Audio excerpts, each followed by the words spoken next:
I've got some questions for the whole band and some individual ones. I guess I'll start off with a question for the whole band. So you guys chose ZBR Fest as your first big show, I guess, coming back. Why that one? Is the honest answer?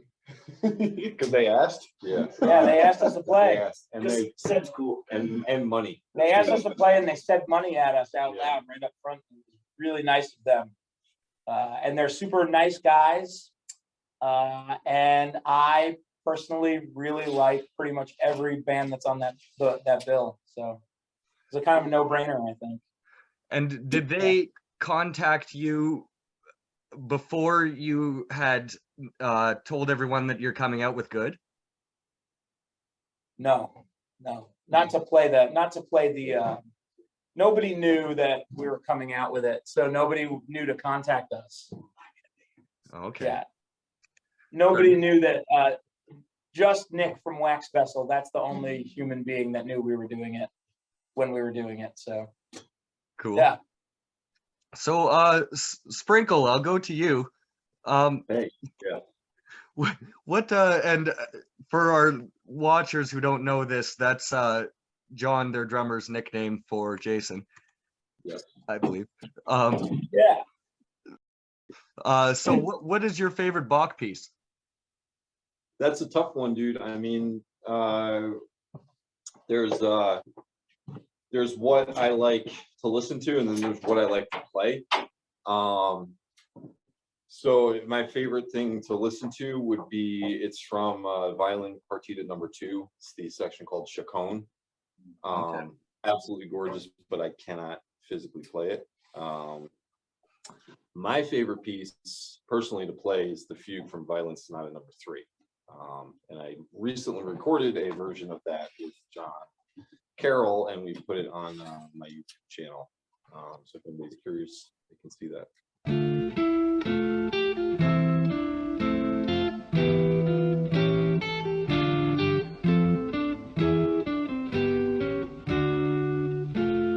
I saw that.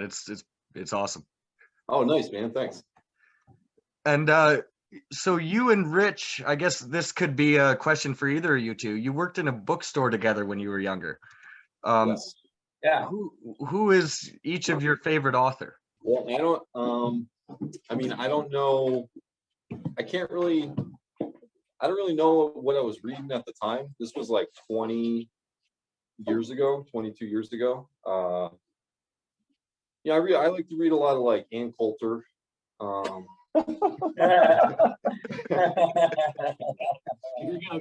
O'Reilly. Yeah. Early ad. If you can find Alex Jones stuff. But, yeah. So, it's still in print. He just came out with a new one, I think. No, for myself, it begins and ends with Charles Dickens. Cool. And Rich? I'm a big classics guy. I recently got a really beautiful edition of Bram Stoker's Dracula, which sort of, I'm a big like rereader. I like to go back to stuff I read when I was a kid. There's some references throughout Good to different books. Watership Down is a big one I come back to. One Flew Over the Cuckoo's Nest is a big one I come back to. As far as a single author that I love, it's probably Cormac McCarthy. Okay. Cool. I'm a big Cormac McCarthy guy. Cool. Any particular favorite work of his? Blood Meridian. Yeah. Outer Dark is Cool. for myself. So back to Sprinkle, is there any particular composer or motif that you've come across or that's in your head a lot that may have inspired a riff or a melody in Good? Yeah, absolutely. Like, so one of my favorite things to do is to like learn pieces that learn stuff that's not written for guitar, because the cool thing about that is they're not considering guitar when they're writing it, so Like that fugue. Some chord voicings that you wouldn't, trying to engineer some of that stuff onto the guitar just makes you start to think of solutions and hear things in like a slightly different way. And there's I've gotten really into just fugal writing where like there's a theme and it'll repeat in different voices. Oh, I do. Yeah. I don't know. Yeah, for myself, it's just really, really, really, really all about Bach and a little bit of Astor Piazzolla. You ever get into Junior with the rondos? No. No. The Bach Junior, the rondos are very interesting. I recommend them. All right. Cool. Yeah. Anyways, and I watched your interview with the Sound That Ends All Creation guy a little while ago. Yeah. And he was discussing your quote spanky tone. Was there any particular pedal that produced that tone? Yeah. No. Well, that's No. no. It's just No. him, man. No. I play a Telecaster kind of straight, and there's no pedal that's responsible for that. So so that almost might be a Kevin for question, or a question for Kevin then. Is there a particular preamp? No, I mean like that actual like articulation of the instrument is just the single coil and him beating the hell out of the strings. That's really what it is. You can change thousands of preamps, it'll sound like that. Yeah. Cool. So DJ. Yeah. Will you be joining So Hideous on tour? Yeah, for sure. We just did one in October on the West Coast, and then we went over and did a festival in the UK. And actually, after ZBR Fest, like 2 days later, I started a tour with So Hideous down south, like in Texas. We're playing a festival called Mammoth Fest in Texas, in Houston. So we'll play some shows around that. Cool. And aside from each member living in a different city, what would you say is the biggest difference between playing with them and playing with Sawtooth?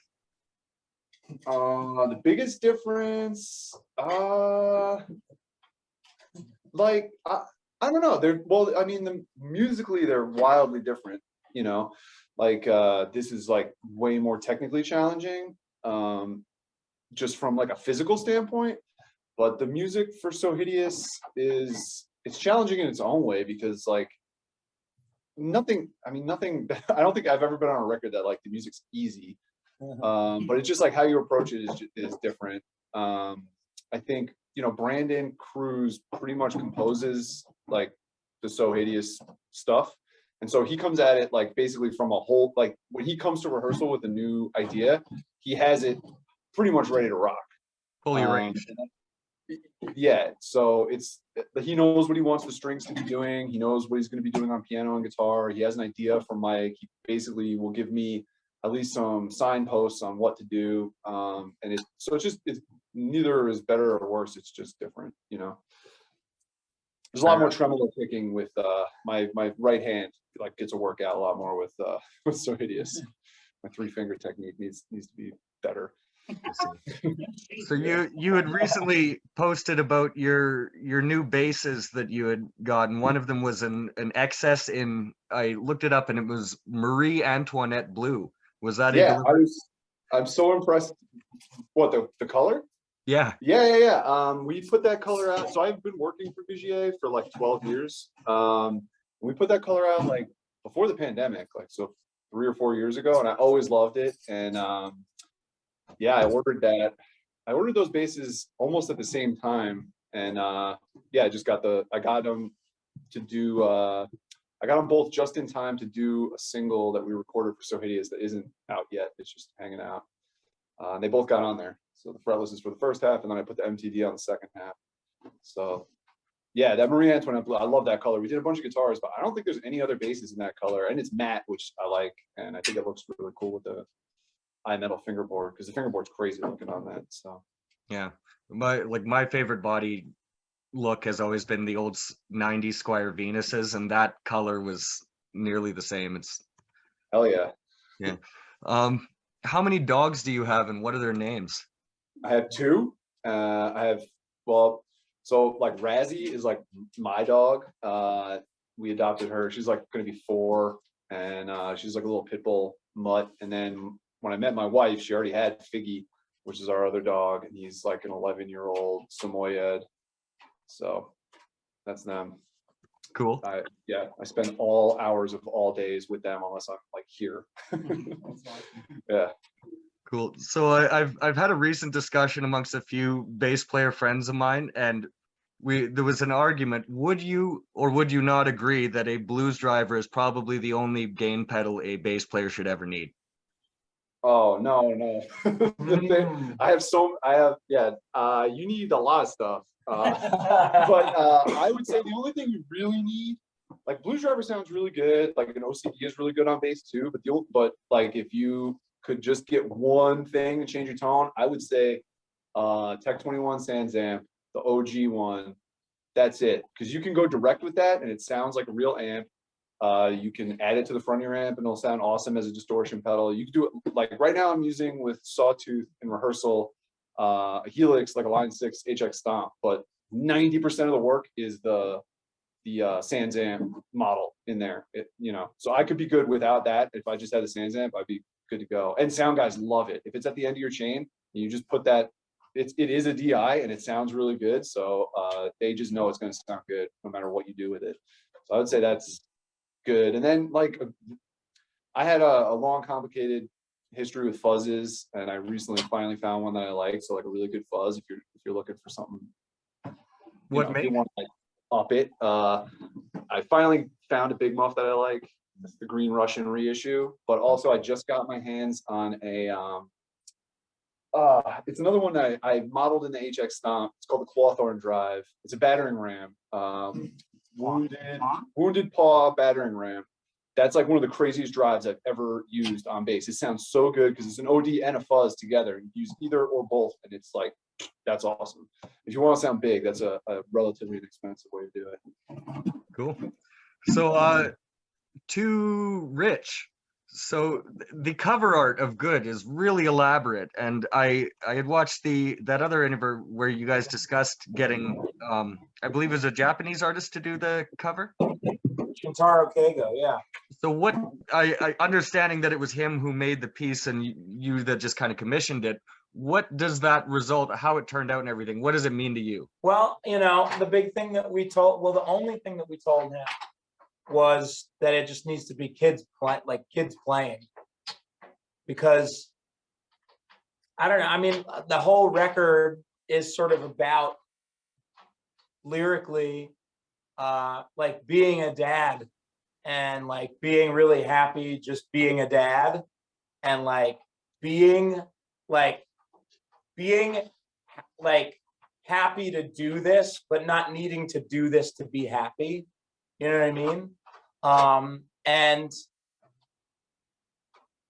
I spent a lot of time thinking about like my history of like pissing off a crowd or pissing off a fan base. And, I feel like in my youth, we went about it in really stereotypical ways. And I don't think that those are ways that you get away with in 2022, 2023.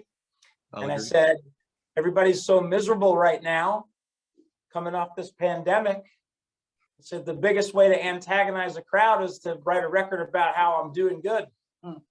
And so I wanted some art that would kind of express that to a degree.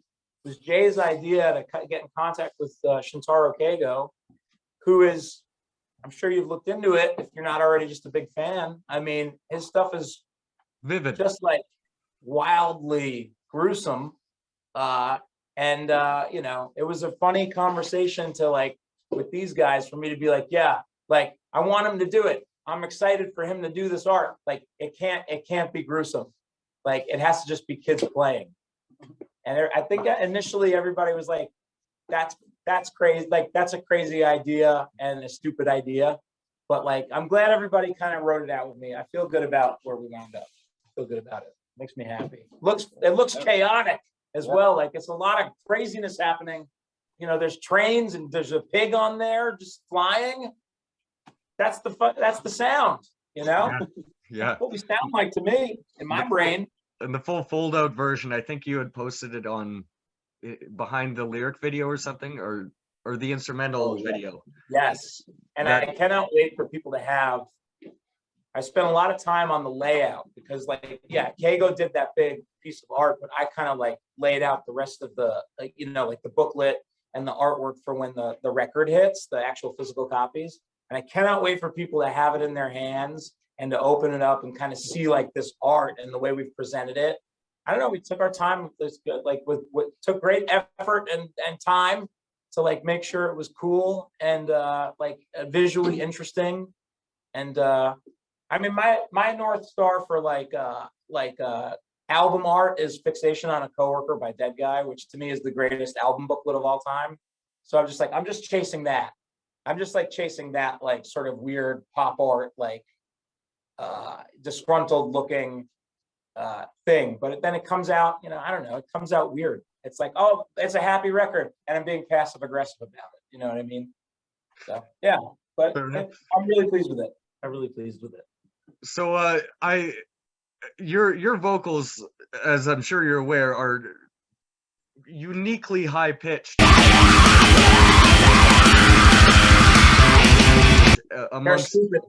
amongst grind vocalists and stuff. Do you do anything to maintain that over the years? Just the ability to hit that? Actually, we just found out today and yesterday that I don't.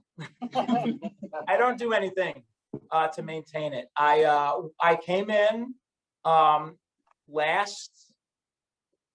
when did I record? August. I came in August to record, and I haven't screamed since then. And I came in here yesterday to rehearse with the band, 2 days, and I can just do it.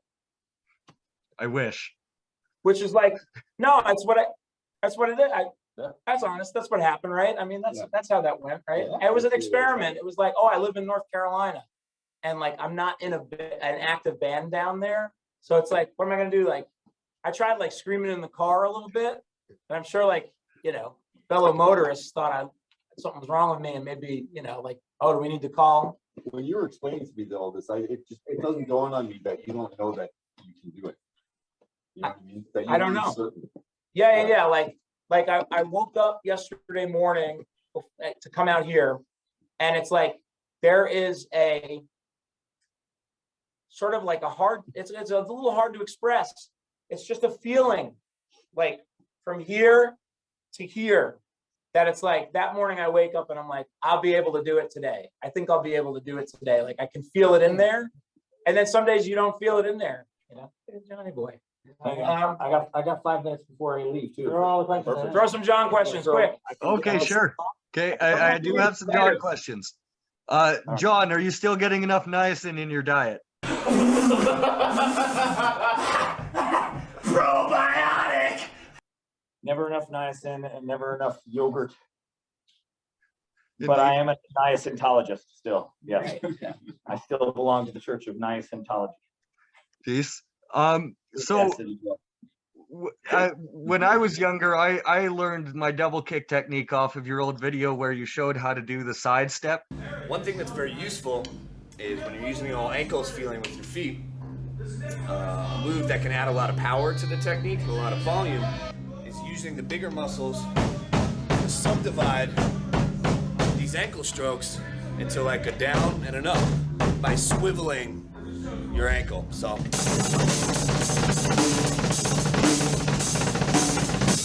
do you still do that? I do, but it's hard to teach it or explain it because it's not something I ever intended to do. It just sort of comes out. But what I will say is it comes out naturally if you're trying to go fast, but then you also want to go loud because everybody's like, come on, man, make it loud. And then all of a sudden your heels just start swiveling around. And then I was like, that's cool. Yeah. And is there any other neat hand or foot technique you've learned recently that you've stuck with? Yeah, man. I mean, I think this album, Good, I really got deep into the penny blast.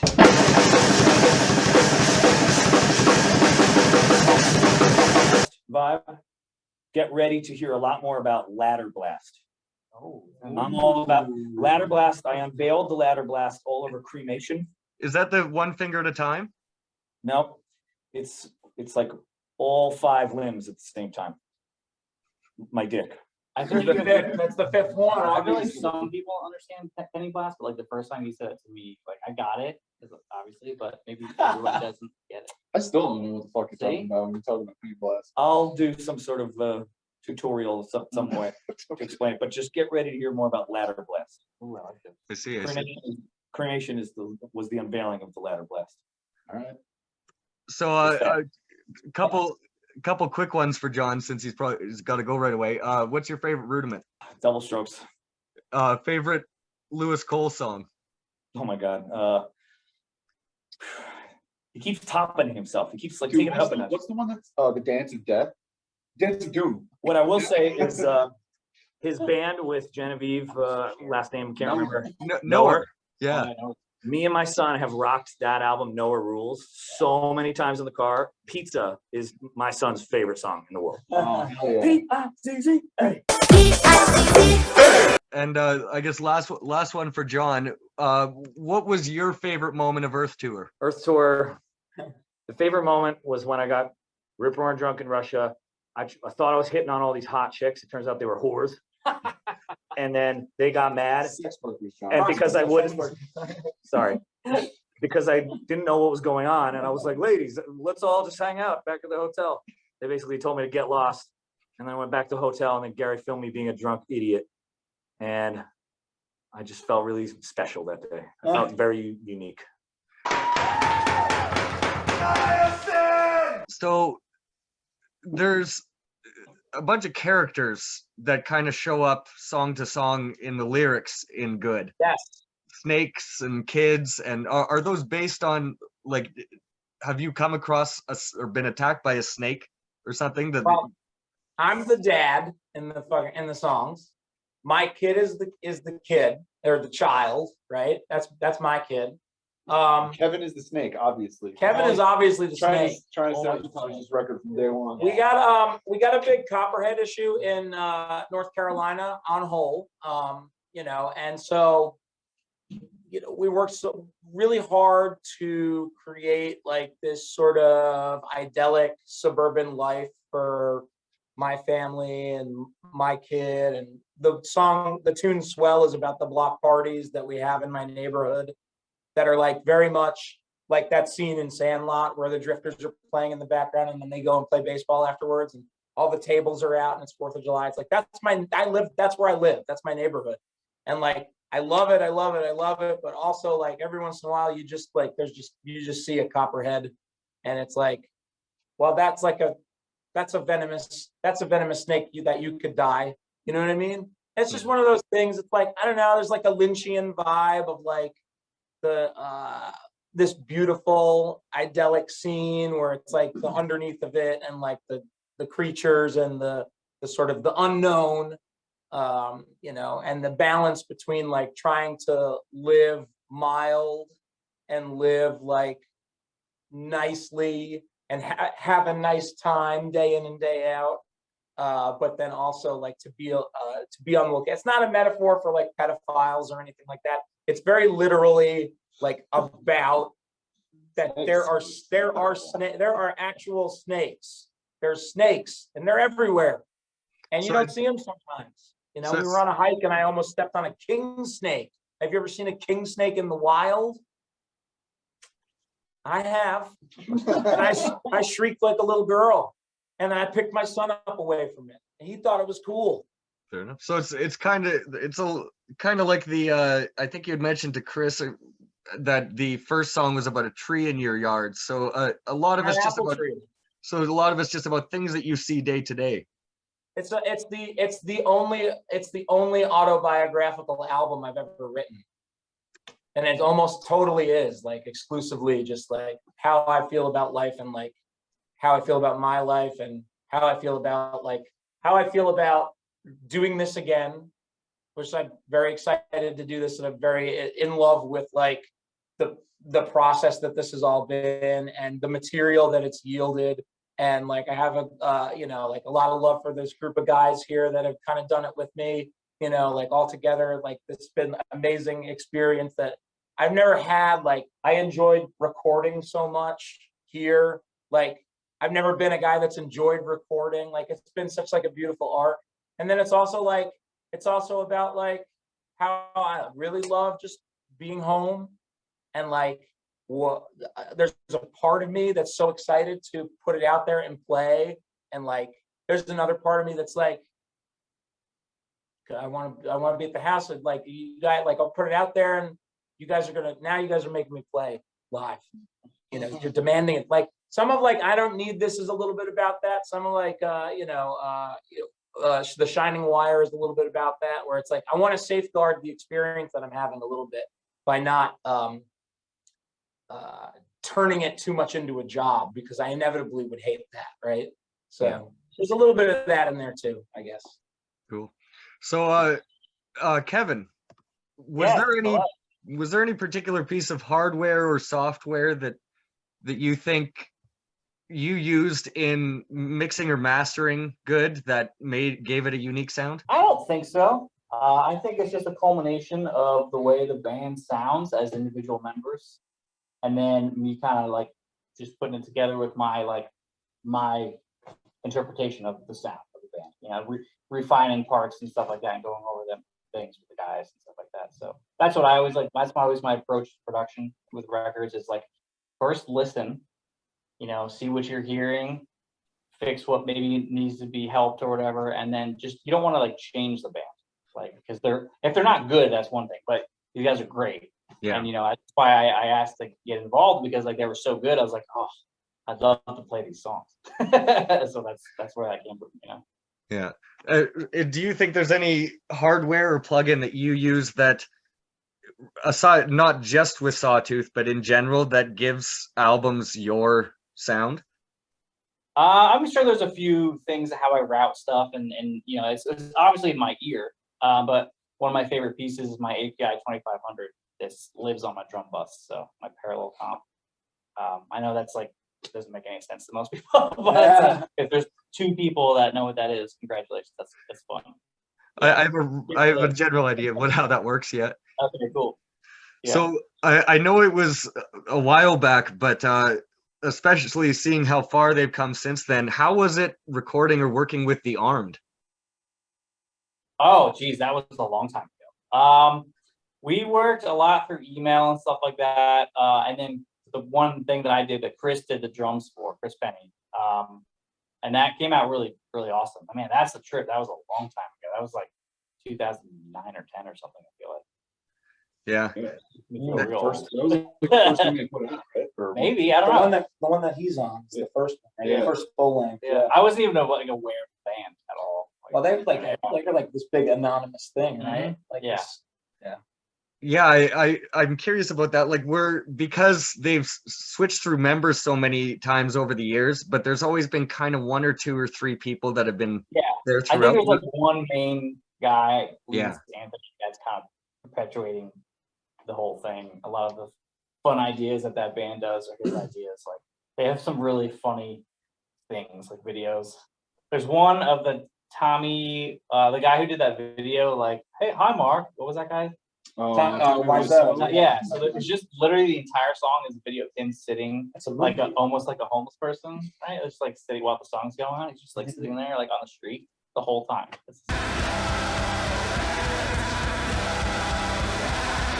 like it. Right. Nailed it. Yeah. Perfect. So just sit there. Yeah, that was it. That's his job. this was another one for Kevin. What is drumception? Drumception.